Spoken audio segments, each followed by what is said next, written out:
What's good? Another message. Me time. Sounds good. Everybody loves it. Everybody wants some. Everybody needs it. Me time. No matter what's going on in your life, everybody needs some me time.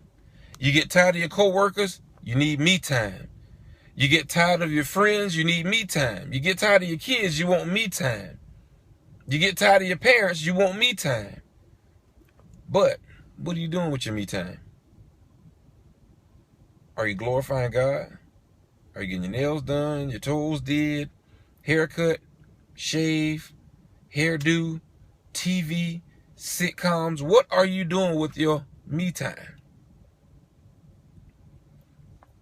In Mark, the book of Mark, chapter 1, Jesus left the disciples before the sunrise to go ahead of them and pray in a place of quietness.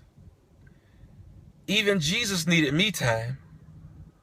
But in receiving his me time, Jesus didn't allow his me time to be filtered with hanging out in the city or whatever it is that he could have done during those days and times.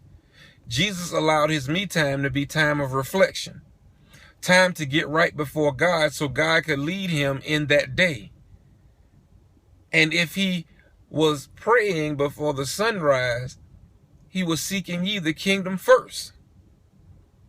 We must adopt that same mentality. God gives us all me time throughout the day. Whether you want to admit to it or not, we just don't maximize the me time as time to spend with God, or we don't recognize it as time to spend with God. We recognize it as a moment to digress.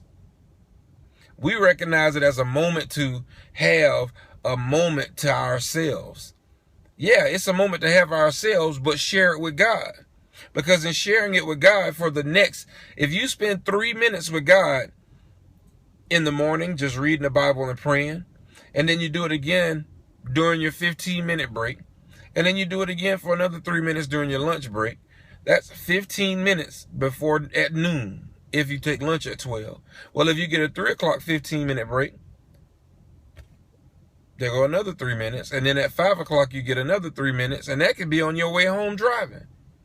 Well, when you get home, you can take another 3 minutes just to praise him for making it home.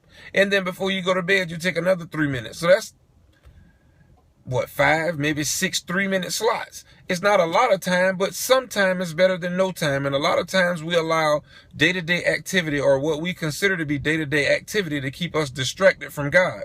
We say, oh, I didn't have time to pray today. Oh, you had the time. You just chose otherwise. This is not my opinion. This is God's word. This is what he gave me this morning. If you have a problem with it, check him. I'm just the deliverer.